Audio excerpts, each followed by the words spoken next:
Слушай света, чака Христа, Той да се роди. Слушай света, чака Христа, Той да се роди. Бяла Коледа, пак е по света, и в нощта грейна звезда, Бог се роди сега. Бяла Коледа, пак е по света, и в нощта грейна звезда, Бог се роди сега.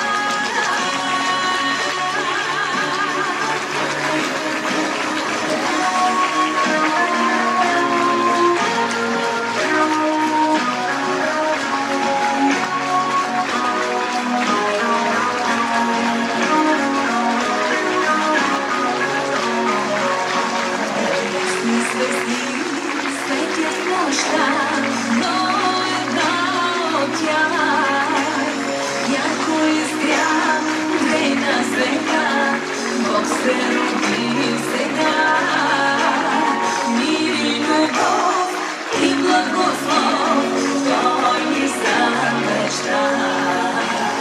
Бяла Коледа, пак е по света, и в нощта грейна звезда, Бог се роди сега. Бяла Коледа, пак е по света, и в нощта грейна звезда, Бог се роди сега. През димната нощ грее огнище, пъстра трапеза и светла надежда. Нека пазим традициите, защото те са мостът между поколенията. Дар, който стопля душите и събира сърцата. От игнаш ден до Коледа, от песен до песен, българското сърце топти в ритъма на хората, в ритъма на песните. И днес, както и преди векове, празнуваме Софич, защото където има песен и хоро, там има и България. А където има усмивки и любов, там е фолклорен танцов ансамбъл Орисия с художествен ръководител господин Господинов.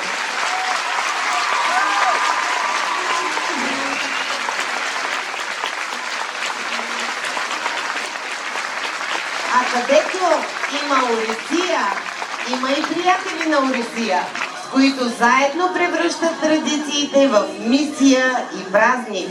Аплодисменти за коледарска група село Загоре с ръководител Красимир Колев.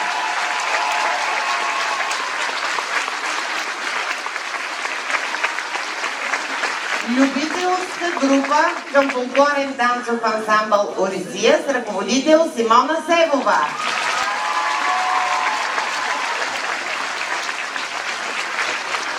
Концертна група с ръководител господин Господинов.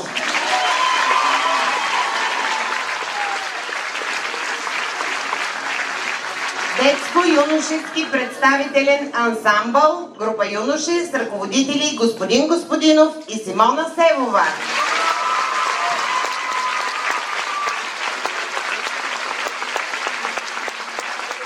Средна група с ръководители Георги Господинов и Християна Христова.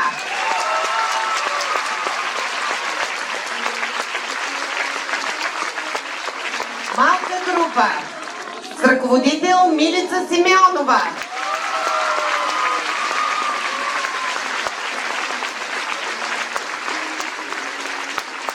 Детско-юношески народен хор Жарава с ръководител госпожа Даниела Георгиева и стоящи като живият огън.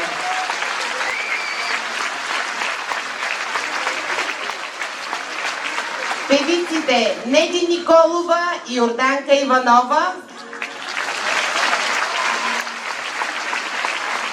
и възпитаниците на Неди Николова Кристиян Иванов и Симона Динчева.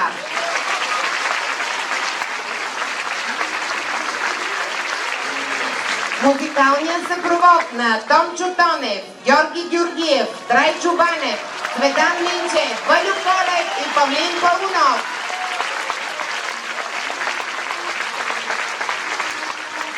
Веско Василев, народният певец, който носи родината в гласа си.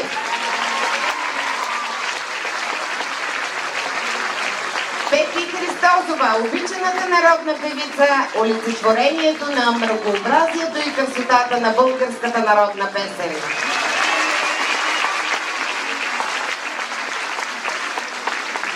А сега има една изненада за ансамбъл Орисия, за която знам само аз, така че ще поканя на сцената дългогодишният ръководител на ансамбъл Загоре, господин Христо Иванов.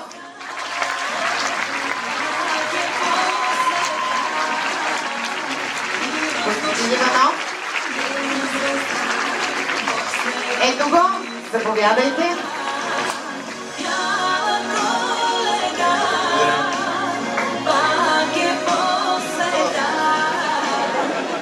Мони, къде си? Елайте тук. 3 години, 3 рози.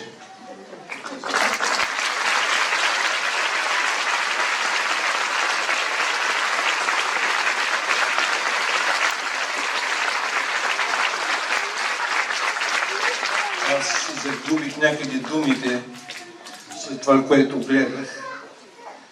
Не знам вие, но аз трудно ще се спа тази вечер, защото емоцията прилива от всякъде. Невероятно!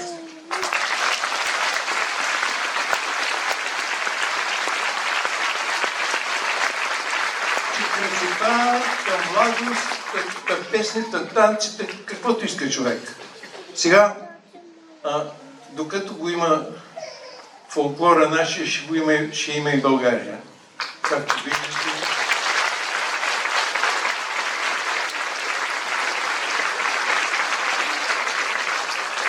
А Орисия е орисана да пази този наш богат фолклор, да са живи и здрави.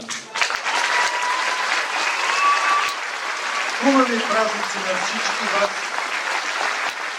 а ние целуваме всички, не могат да минат всеки по един, така че приемете моята целувка от сърце. Благодаря ви.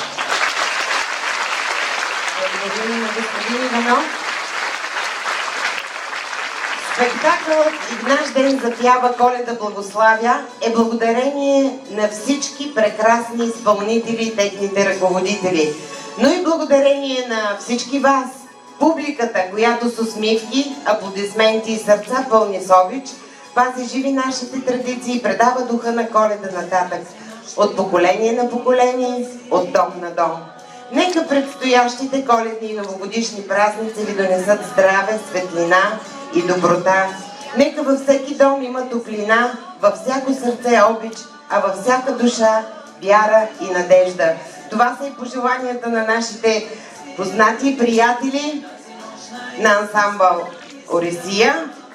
Цветя от кмета на община Стара Загора, господин Живко Тодоров.